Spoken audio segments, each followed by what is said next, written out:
जय हिंद साथियों, नमस्कार। आप सभी का एक बार फिर स्वागत है। सैनिकों और पूर्व सैनिकों के पे और पेंशन से जुड़े हुए मामलों में यदि कोई कमी है या फिर उनका अधिकार उनको नहीं मिलता है तो इसके लिए रक्षा मंत्रालय ने आर्म्ड फोर्सेस ट्रिब्यूनल बनाए।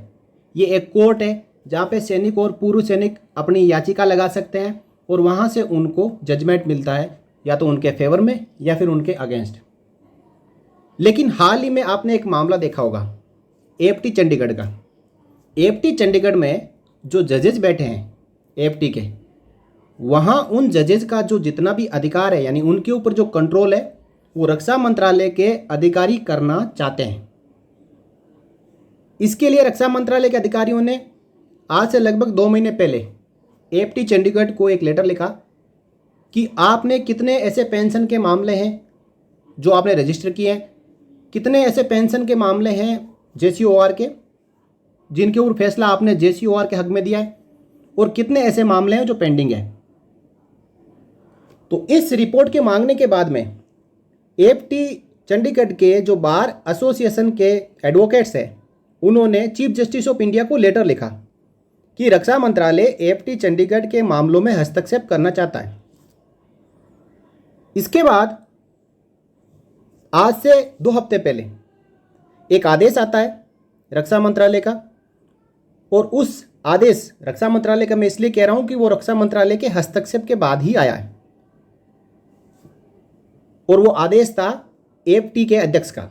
जो प्रिंसिपल बेंच है दिल्ली में, उसमें एएफटी के अध्यक्ष बैठते हैं। उन्होंने आदेश दिया कि ऐसे जज जो जेसीओ और जवानों के हक में तुरंत फैसले दे देते हैं और रक्षा मंत्रालय के अधिकारियों को नॉन बेलेबल अरेस्ट वारंट जारी कर देते हैं, उनके खिलाफ कंटेम्प्ट की कार्रवाई कर देते हैं क्योंकि वो एएफटी के आदेश को मानते नहीं है, तो इन जज का ट्रांसफ़र कर दिया एएफटी कोलकाता।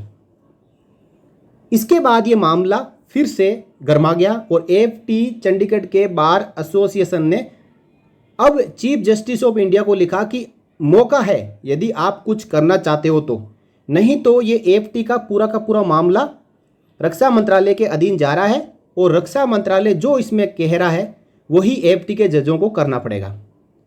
और ऐसा एक एएफटी में नहीं, हर एएफटी में रक्षा मंत्रालय की ओर से एक जिसे कहते हैं कि एडवाइजर नियुक्त किया गया है, जो हमेशा एएफटी जजेस के मामलों में दखल देते हैं और वहाँ पे अपना कानून पढ़ना शुरू कर देते हैं। जिससे अब ऐसा होने लगा है कि जहां पहले जो फैसले हैं फैक्ट के आधार पर 100 में से 90 फैसले जेसीओआर अधिकारियों के हक में, उनके पक्ष में जाते थे, अब केवल 10% फैसले जेसीओ जवानों और ऑफिसर्स के हक में जाते हैं। बाकी 90% जो जजमेंट्स होते हैं वो जेसीओ जवानों और अधिकारियों के विपक्ष में जा रहे हैं, यानी वो जो याचिका लगाते हैं उनके ऊपर न्याय नहीं मिल रहा है और रक्षा मंत्रालय के इंटरवेंशन के बाद में ये फैसले, इन फैसलों में जेसीओ जवान और अधिकारी हार जाते हैं, जबकि उनका अधिकार है। उसी मामलों में उससे पहले फैसले मिले हुए होते हैं, लेकिन उस रेफरेंस को लगाने के बावजूद फैसले जेसीओ जवानों और अधिकारियों के विपक्ष में जा रहे हैं। तो इससे सभी एएफटी जो बार है, जिनके एडवोकेट्स हैं, चाहे किसी भी बेंच के हो, उनमें नाराज़गी पैदा हो चुकी है और ये मामला एएफटी चंडीगढ़ के बार एसोसिएशन ने चीफ जस्टिस ऑफ इंडिया के साथ में उठाया। तो इसके बाद में जो खबर निकल के आई है उसके बारे में मैं थोड़ा सा आपको बताऊंगा। ये मामला सुप्रीम कोर्ट में पहुंचा। वहां पे chief justice of India DY Chandrachud ने कहा कि ये क्या चल रहा है। सुप्रीम कोर्ट ने रक्षा मंत्रालय से पूछा और साथ ही साथ एएफटी के जो चेयरमैन हैं, दिल्ली प्रिंसिपल बेंच में बैठते हैं, उनसे इसके ऊपर एक डिटेल रीजन सील बंद लिफाफे में पेश करने को कहा कि जो जजेज है, जस्टिस चौधरी साहब हैं, उनका जो ट्रांसफ़र किया गया है इसके पीछे असली कारण क्या है। क्योंकि ये ट्रांसफ़र तुरंत उसके बाद किया गया है जब जस्टिस चौधरी ने एक नॉन बेलेबल अरेस्ट वारंट जारी किया था रक्षा मंत्रालय के अधिकारी के खिलाफ, और साथ ही साथ उनके खिलाफ एएफटी चंडीगढ़ के फैसलों को न मानने के कारण कंटेम्प्ट की प्रोसीडिंग शुरू की थी।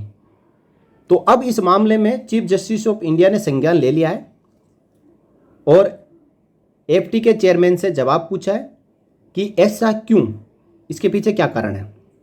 देखिए, the supreme court on Monday took serious note of alleged strong arm tactics adopted by the Ministry of Defence in shunting out Justice Dharmchand Chaudhary from Armed Forces Tribunal Chandigarh to Kolkata for initiating contempt proceedings against ministry officials accused of non-implementing for 6 years the order for payment of pensions to certain retired नायब सूबेदार of army.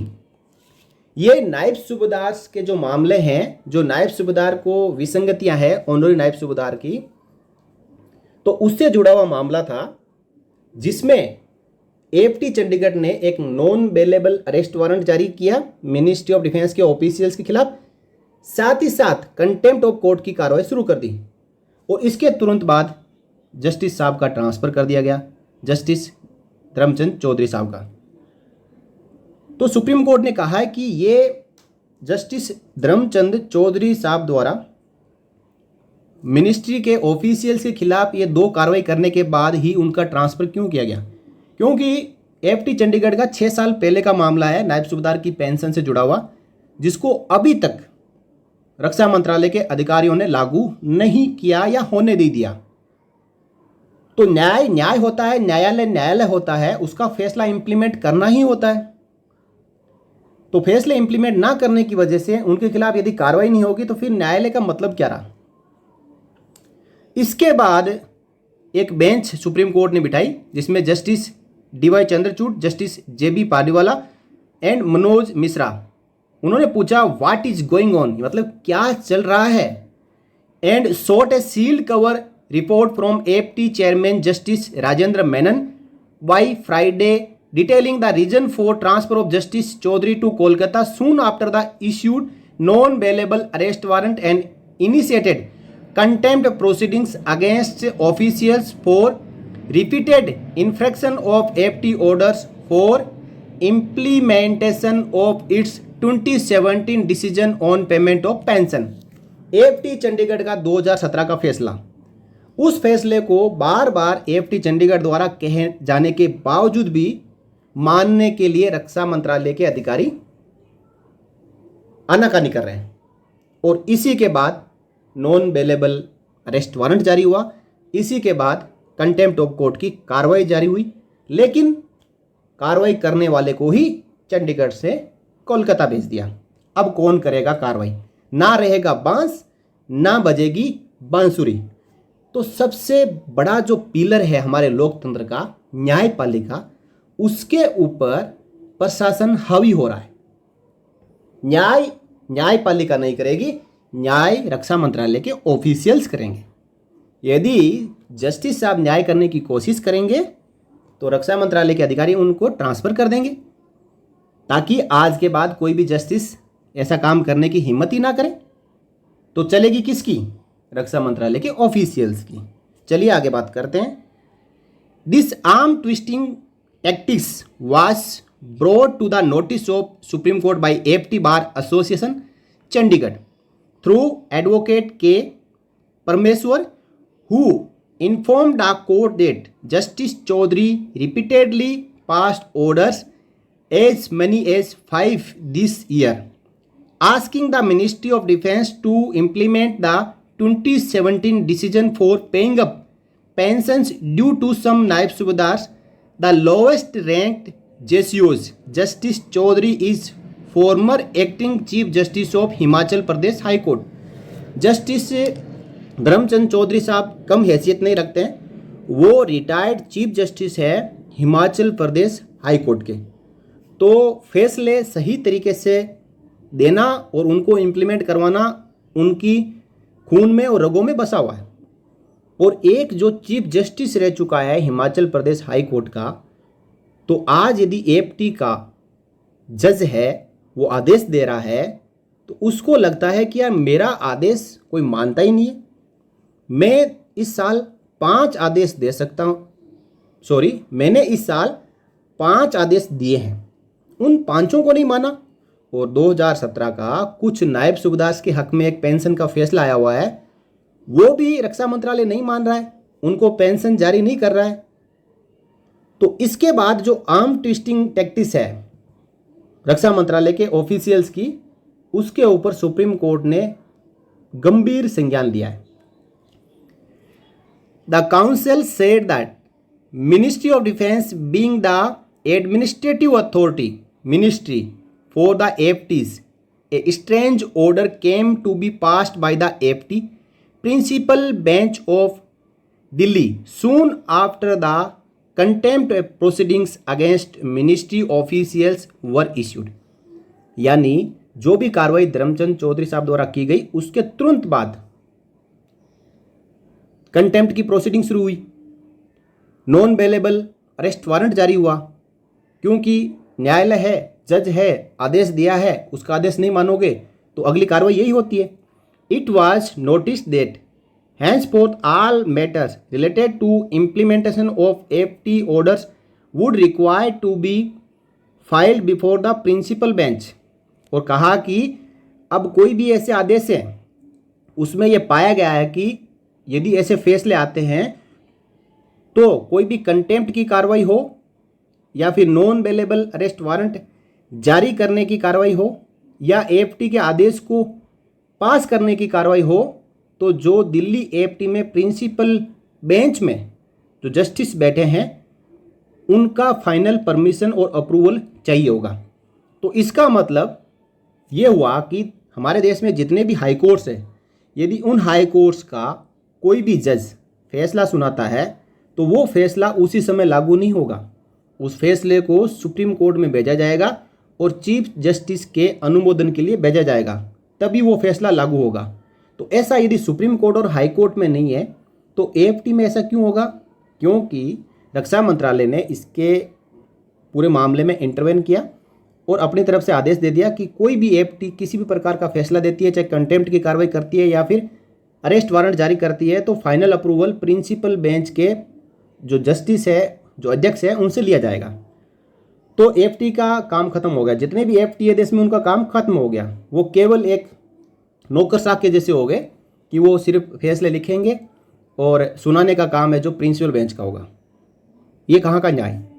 Which mean the implementation aspects of the orders of all 11 AFT benches would be carried out by the principal bench in Delhi, entailing travel by the armed forces personnel from nook and corner of the country to the national capital, he said.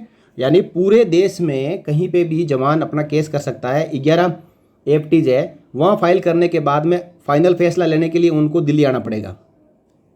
ये मतलब चल रहा है, जो कि newspaper में छपा हुआ, ये कोई गलत खबर नहीं है। Appellate by the sequence of event, the bench issues notice to the center and asked why the AFT should be continued under the administrative control of the ministry. It said that Justice Chaudhary would not be obliged to join Kolkata AFT till further orders। यानी बड़ा आदेश दिया है supreme court ने कि आप ये बताएं कि AFT की जो पूरी एडमिनिस्ट्रेटिव कंट्रोल है वो रक्षा मंत्रालय के अंदर क्यों रखा जाए। यानी एक सो कोज नोटिस, कारण बताओ नोटिस, सील बंद एनवलप में सुप्रीम कोर्ट में पेश करना होगा। साथ ही कहा कि जो जस्टिस धर्मचंद चौधरी है वो AFT कोलकाता में सुप्रीम कोर्ट के आदेश तक ज्वाइन नहीं करेंगे। यानी जस्टिस धर्मचंद चौधरी के ट्रांसफ़र के ऊपर स्टे लग चुका है और सुप्रीम कोर्ट के चीफ जस्टिस ने इस मामले को बड़ी गंभीरता से लिया है कि AFT जजेज pushes for pension payment shifted to Kolkata. आगे भी यदि कोई AFT के जज होंगे, किसी JCO जवानों के हक में कोई फैसला सुनाने की कोशिश भी करेंगे तो उनका तबादला कर दिया जाएगा। तो ऐसा सुप्रीम कोर्ट होने नहीं देगा। यदि न्याय व्यवस्था भी लड़खड़ा गई तो फिर ये एडमिनिस्ट्रेटिव अथॉरिटी और जो प्रशासन है, शासन है, ये हावी हो जाएगा। तो अब देखते हैं कि आगे इसकी जो सुनवाई होती है उसमें क्या आउटकम निकल के आता है। AFT दिल्ली के जो अध्यक्ष है उनकी तरफ से क्या रिपोर्ट पेश की जाती है और डिफेंस मिनिस्ट्री के अधिकारी कारण बताओ नोटिस के जवाब में क्या लिख के देते हैं कि जो एएफटी की एडमिनिस्ट्रेटिव अथॉरिटी डिफेंस मिनिस्ट्री को क्यों होना चाहिए। तो साथियों, ये थी खबर जो कि पेपर में छपी हुई है, आप देख पा रहे हैं टाइम्स ग्रुप में। और इसके बाद जेसीओ जवान काफ़ी राहत महसूस कर रहे हैं कि आखिरकार सुप्रीम कोर्ट ने उनकी सुनी, उनके हितों की रक्षा के लिए कदम उठाया, इस मामले में संज्ञान लिया और जस्टिस धर्मचंद चौधरी साहब का स्थानांतरण के ऊपर रोक लगाई। ये जेसीओ जवानों की एक बहुत बड़ी जीत है और आगे सभी जेसीओ जवान उम्मीद करते हैं कि सुप्रीम कोर्ट के चीफ जस्टिसों की जो बेंच है वो इस मामले में जो रक्षा मंत्रालय के अधिकारी दखल देते हैं एएफटी के मामलों में, उसके ऊपर परमानेंटली रोक लगा दे और सभी एएफटी को अपने अधिकार क्षेत्र में ले लें, ताकि जो चैनल है न्यायालयों का वो एक लोअर कोर्ट से सुप्रीम कोर्ट तक जाता है, तो एएफटी का भी चैनल वही हो। और रक्षा मंत्रालय के जो अधिकारी हैं वो जेसीओ जवानों की पेंशन के मामलों में हमेशा जो फैसला है उनके अगेंस्ट दिलवाना चाहते हैं, ताकि रक्षा बजट में कटौती हो और वाहवाही लूटें। तो ऐसे मंचों पर पानी फिरे। और इसी शब्दों के साथ इस वीडियो में इतना ही। वीडियो आपको अच्छा लगा हो तो वीडियो लाइक कर सकते हैं, शेयर कर सकते हैं, क्योंकि यह आपके हक में है और आपको इस वीडियो को शेयर करना बनता भी है। चैनल पर आप नए हो तो आप चैनल को सब्सक्राइब जरूर करें। जय हिंद, जय भारत, वंदे मातरम।